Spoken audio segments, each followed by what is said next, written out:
Yeah, you already know it's Top Cat 100. You already know you tune into the Real Field TV, man. I'm back up in this thing, man.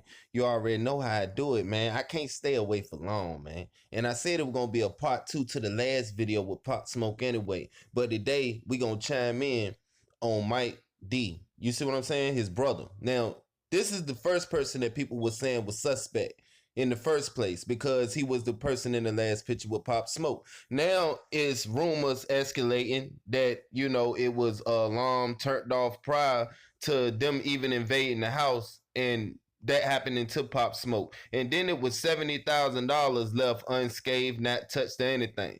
So, you know, it developed thoughts in my head that it's now let's get this out the way. I don't think it's his brother. A lot of people are mad at his brother. You see what I'm saying? A lot of channels is, you know, throwing his name down and all of that. I feel like he went through a lot of hurt and he lost somebody close to him. I feel like he know more than what he put out to know, as far as I think that the people around Pop Smoke did do this to him, man. Straight up, but I don't think it's his brother.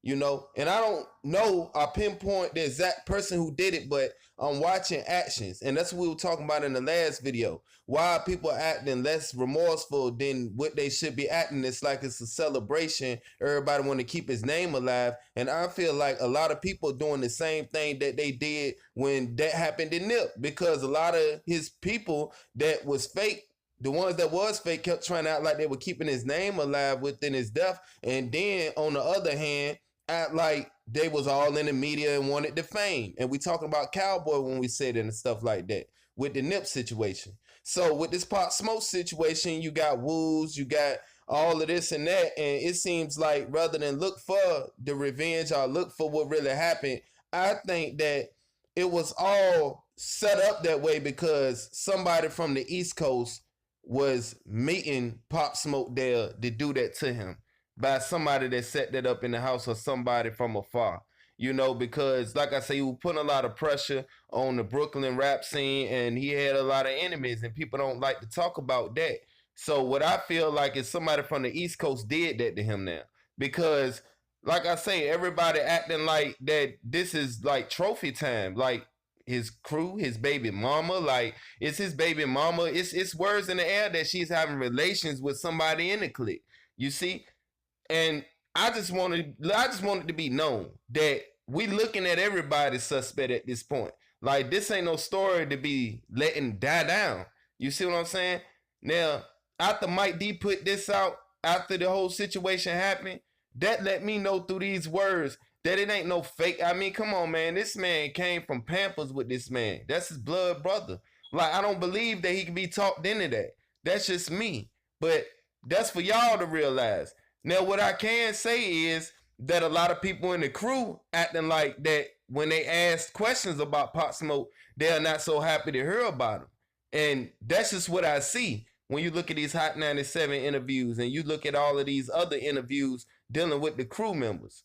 Now, for y'all to judge who was less remorseful and not, that's on y'all. But what you can see is that this is a bigger plot and bigger than what we understand.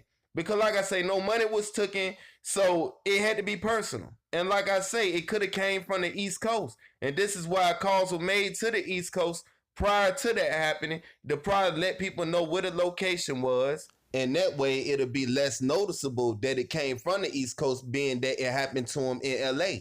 So that could have been a master plot.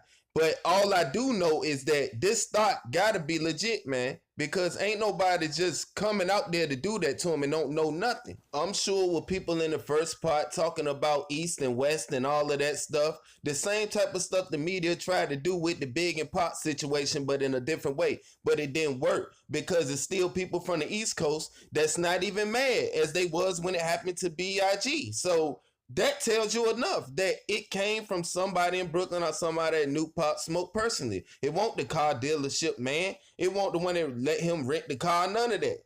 You know, it wasn't. I'm trying to tell y'all it's a bigger plot. So we got to sit here and we got to sit back in our minds and put two and two together. And let's not be fooled by the propaganda that's being put out, because it's less stories and it's less people talking about the whole Pop Smoke situation, when this is really a bigger situation than what people think. The same way with the Nip situation. People act like they done talking about that. It's still crooked cops, man. It's still crooked people that's put in place to try to make these things happen and make it and direct it in another way. So y'all got to let me know how y'all feel about his brother. I feel like dude innocent, man.